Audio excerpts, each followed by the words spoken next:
Hello mga George. Sa pagkakaroon, di agyapon kita karon sa Digos, Davao del Sur.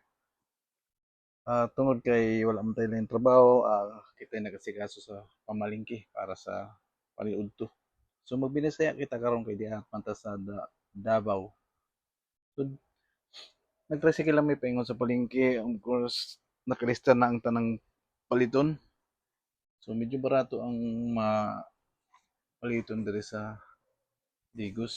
So dili tanan pod, nguban lang. So wala nagdugay, ipalit na mo tanan ang kinahanglan sa kusinero. So sponsored ang pera galing kay Ate Nini. So 1,000 pesos is ang budget natin sa palengke, ang tira ibalik natin. So dinamihan na namin ang bili ng sibuyas, kamatis, luya at sa mga iba pang tugon-tugon. So wala nagdugay, ako man ang among pamalit. Of course kasama ko si Joshua sa palengke. So mo ni siya yung pamalit, tanan puro gulay. So pagka man pamalit, nauli nami.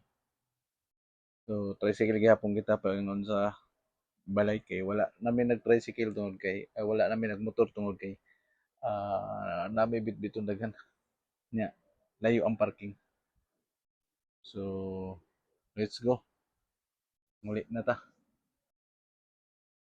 Nya para sa dugang impormasyon, makaibalo ka kung digos na tungod kay ang tricycle tanan na nagadagan diri puro yellow. So, walay laing kulay yellow. So digos na kung yellow na ang tricycle.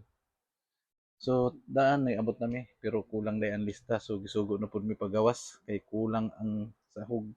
So nagmotor na lang mi kay medyo kapoy naman. So nagmotor mi. So sorry kung wala na helmet kay usa man lang ka kanto ang pagitan. Paingon dito sa grocery.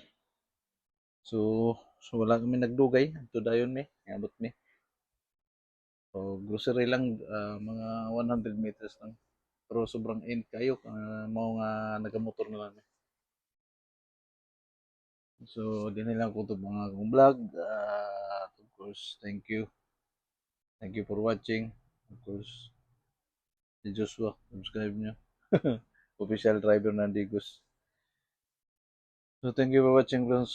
Please don't forget to subscribe and follow and share ang video natin sa comment down below para puntahan ko rin yung mga bahay nyo.